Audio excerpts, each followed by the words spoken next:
Hello, my name is Rich Howard, owner of Architectural Builder Supply. This video is to bring you a closer look at the Schlage 12-628 in a 626 finish.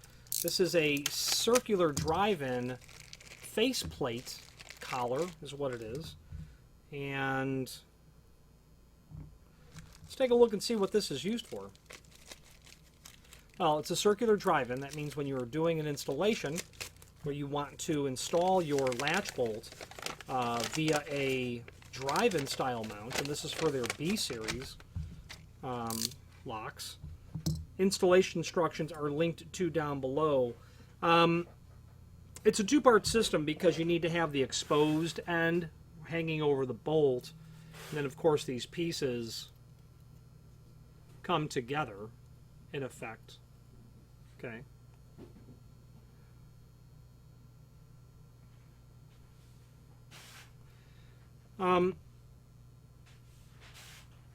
Certainly very handy to have.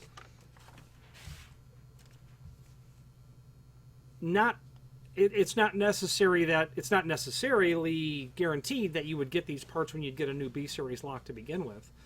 You might have, latch bolts that are perfectly good that you can convert to drive-in style, and rather than buy all new latch bolts, it certainly would be less expensive to just buy the parts to convert them. There's a link below this video to the installation instructions where we can review.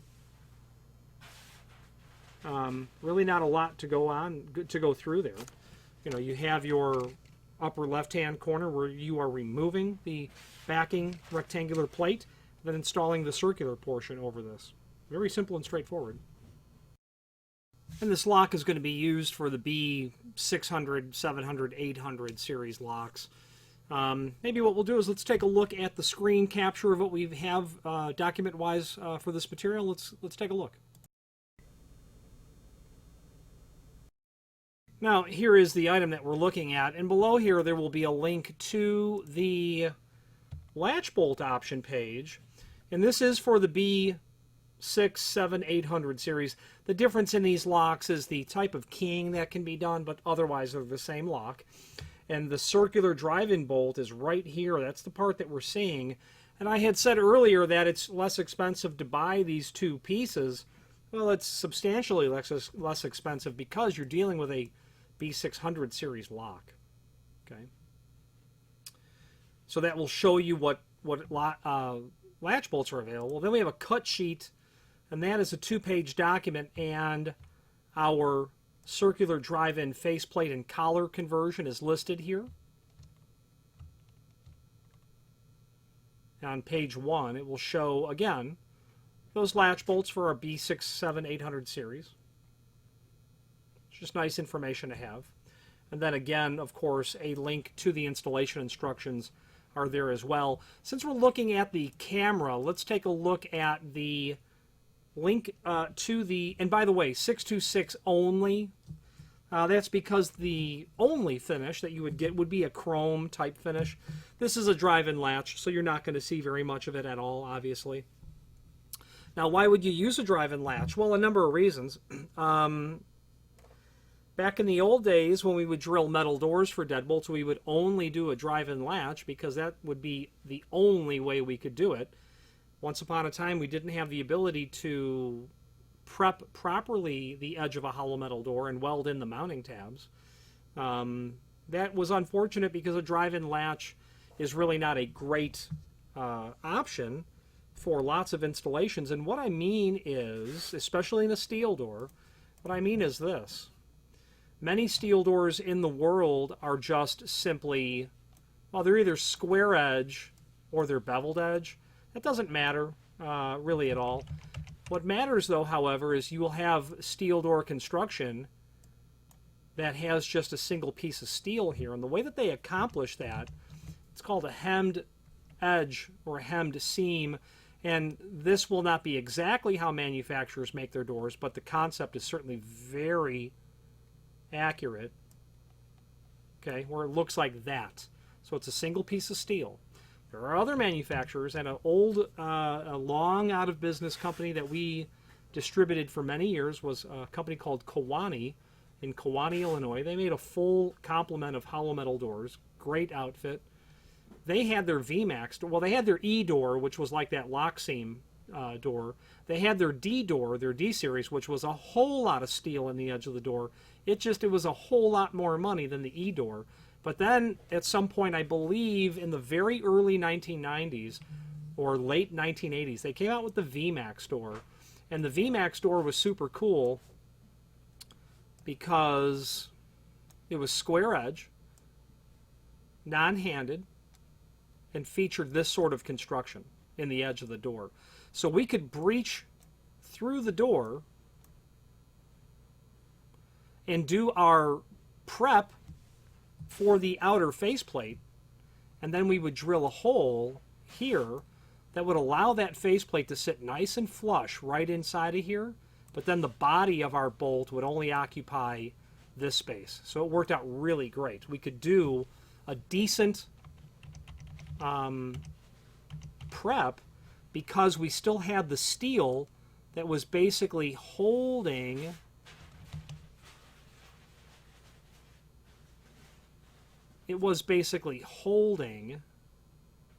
our latch on like this. If I could figure out how to erase, I would. But all of this area, let's try it this way.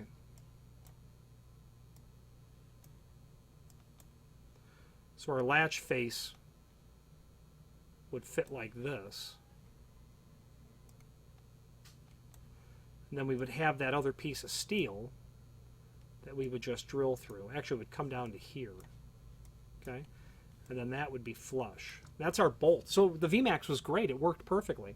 It would also work really well in wood doors. It's just in lots of hollow metal doors, especially those hemmed over seam jobs, which I don't like at all because there's no welding on the door at all. It's just lock seamed. There's tabs and slots that basically, when they put the door together, they have the bottom pan and they have the, or the upper pan, and they have the bottom pan basically, and they slam these two pieces together, and the tab and slot scenario is what would keep the steel together. No welding. Well, you know, if you want a fully welded door, you can have that. It's just a lot more money.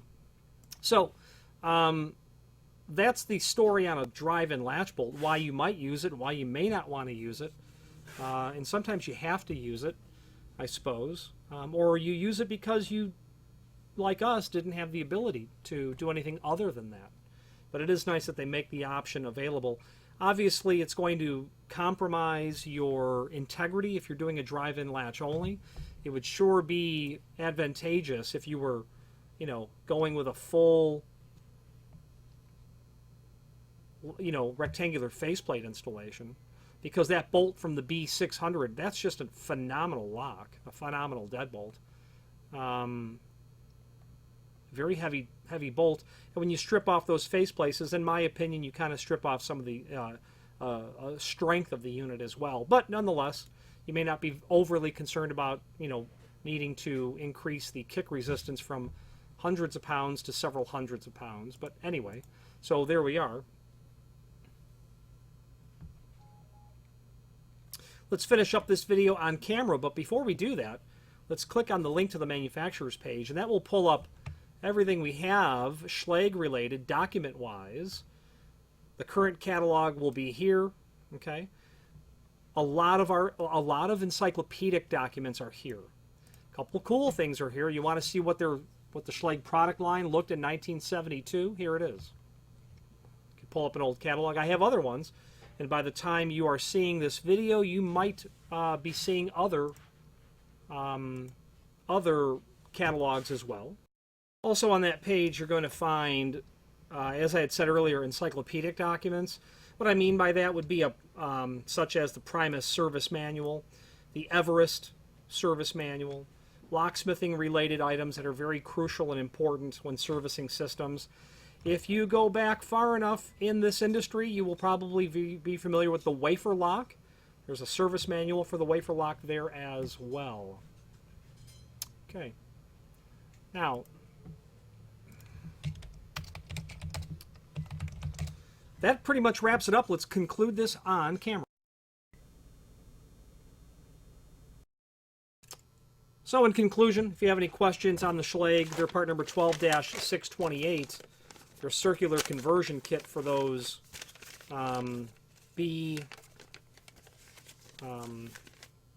6, 7, 800 series locks, this would be the way to go.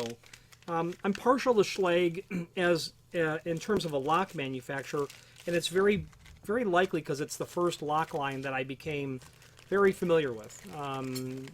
Being from Chicago, Schlage and Chicago go together. Schlage is from San Francisco. Lots of Schlage in San Francisco. Chicago is like that as well. Chicago will see a lot of Arrow and Schlage. Chicago will see a lot of Corbin as well. Everybody's there, but Schlage you can count on being there all the time. So I became most familiar with it.